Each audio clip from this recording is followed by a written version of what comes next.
negocia a comunicação com sistemas informatizados de outros órgãos ou empresas, a exemplo da Caixa Econômica Federal, Ordem dos Advogados, Receita Federal, etc.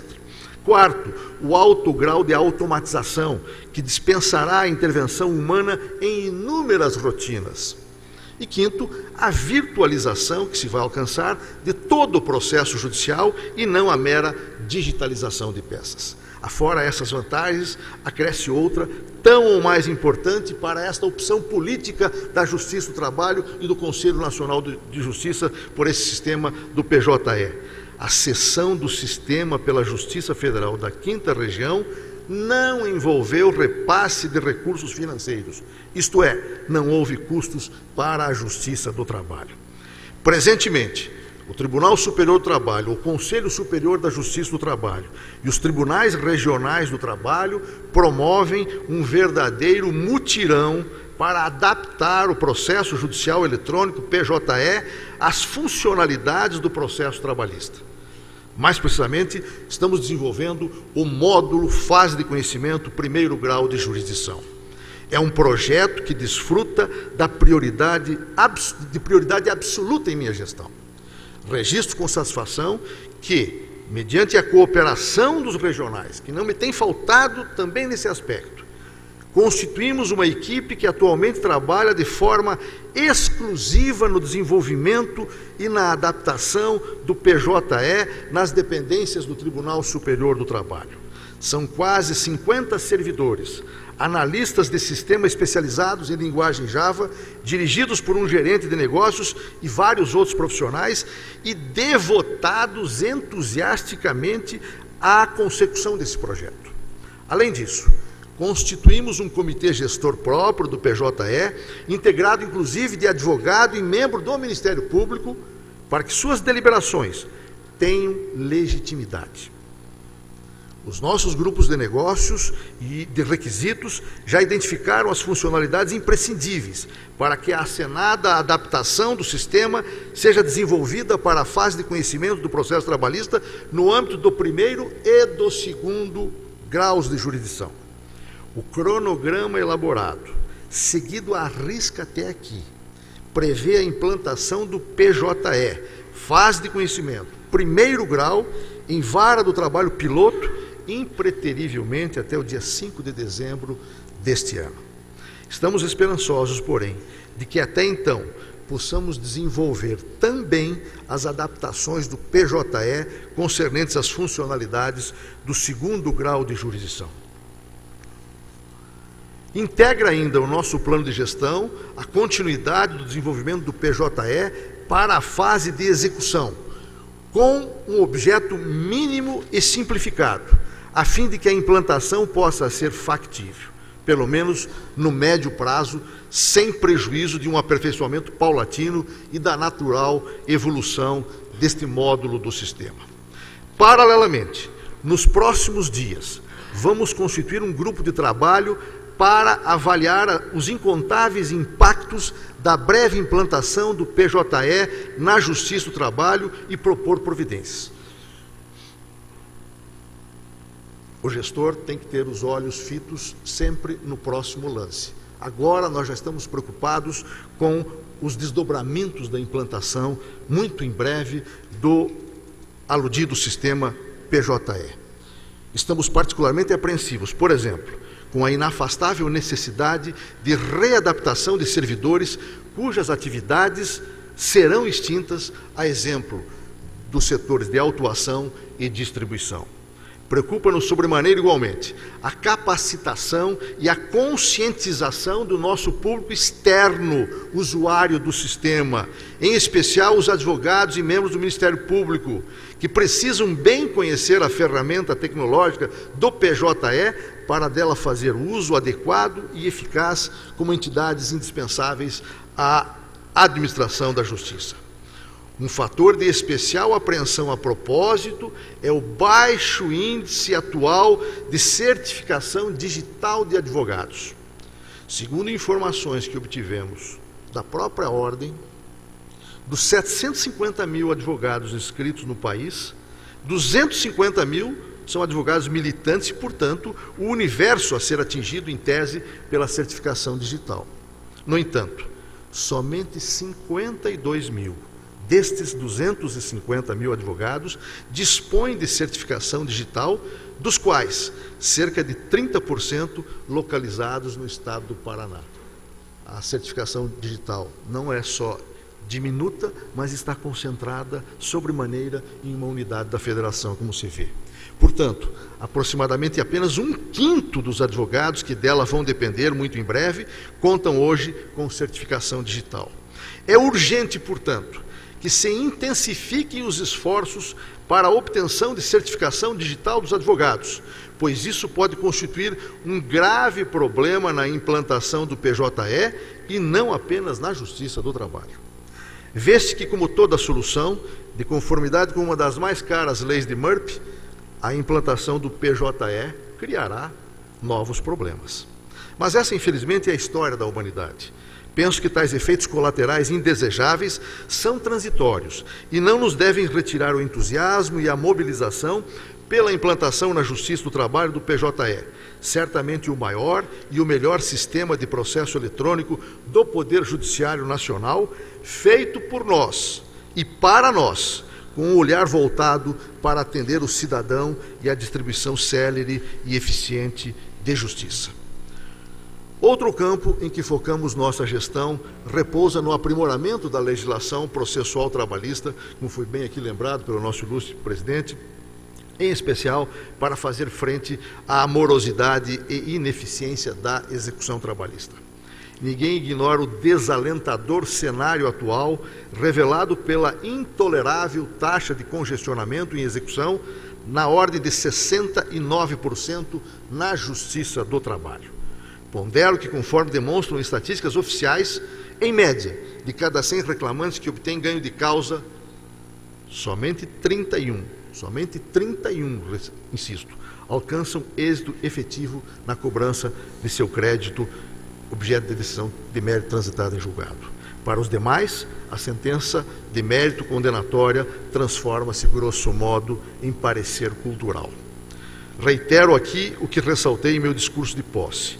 Um processo que não proporcione ao credor a satisfação de seu direito leva à descrença na justiça.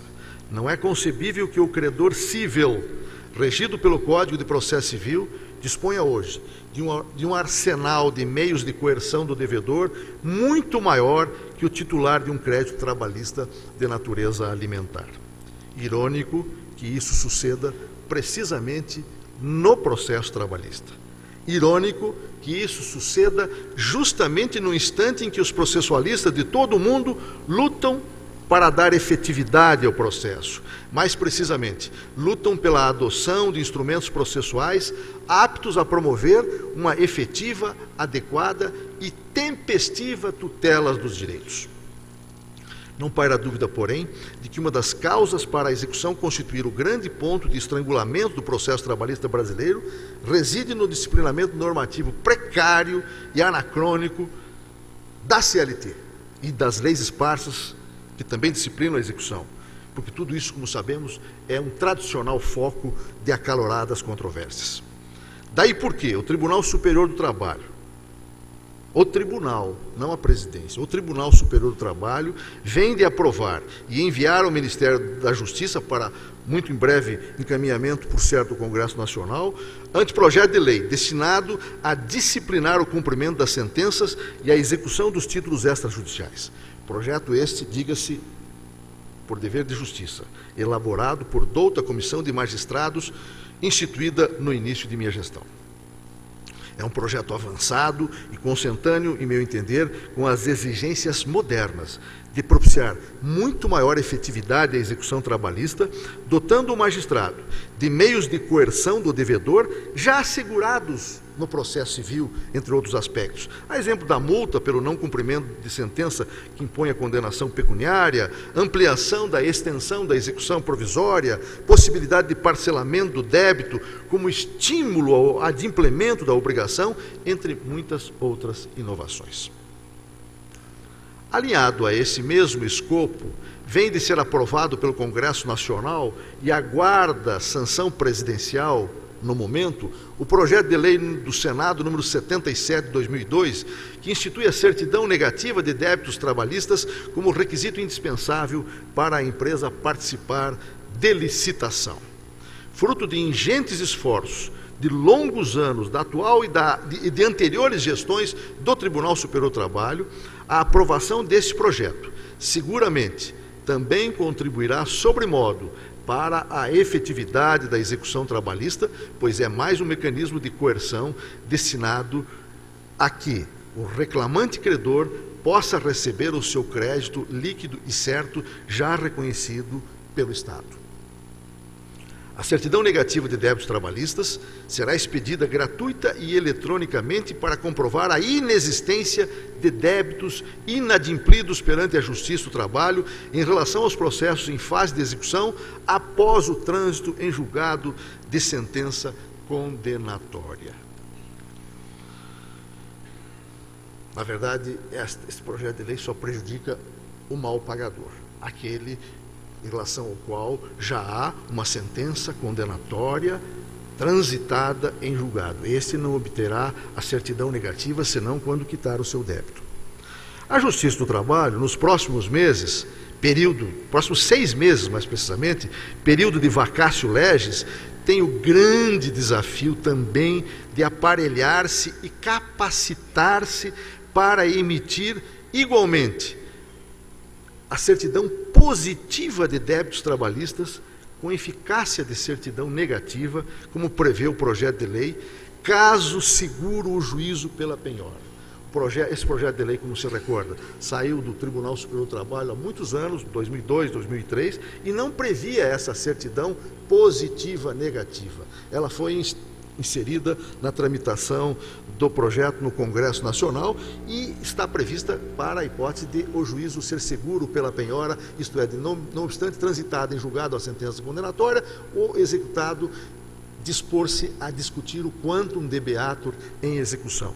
Poderá fazê-lo e, neste caso, a lei, se for sancionado o projeto, evidentemente, como se espera, a lei prevê a emissão de uma certidão positiva, negativa, ou seja, com o mesmo efeito de negativa. E é aí que está o nosso problema. Percebe-se que juízes e serventuários da Justiça do Trabalho, mais do que nunca, têm a missão urgente de cadastrar e alimentar no sistema, bem e fielmente, todos os processos na fase de execução, neles registrando os atos processuais praticados. Esse é o nosso grande desafio, em se considerando que em algumas regiões, em várias regiões da Justiça do Trabalho, não há cadastramento adequado dos processos na fase de execução e, notadamente, não há registro, não há alimentação de todos os atos processuais praticados na fase de execução. Nesta mesma perspectiva de dinamizar a execução trabalhista, outra profunda reforma a que a Justiça do Trabalho, em meu entender, não pode furtar-se de aderir é em relação à proposta de emenda constitucional número 15, ora em trâmite no Senado Federal da República. Inspirada no eminente ministro César Peluso, presidente do Supremo Tribunal Federal, que a expôs com maestria em comissão especial do Senado recentemente, a referida proposta de emenda constitucional propõe-se a antecipar o trânsito em julgado dos acórdãos em grau recursal proferidos pelos tribunais regionais e da Justiça Federal, dos Tribunais de Justiça, perdão, sem prejuízo de persistir a admissibilidade, nos termos atuais, do recurso extraordinário e do recurso especial contra o acórdão regional transitado em julgado. A proposta originária que está em tramitação, desta PEC, prevê uma ação rescisória especial no STJ e no Supremo para impugnar esses acordos. Mas há a perspectiva de que seja apresentado um substitutivo que corresponde à atual proposta do ministro Peluso, que é pura e simplesmente de acrescer-se um dispositivo ao artigo 105 da atual Constituição Federal, que teria o seguinte teor: artigo 105A e parágrafo único. a admissibilidade do recurso extraordinário e do recurso especial não obsta o trânsito em julgado da decisão que os comporte. Parágrafo único.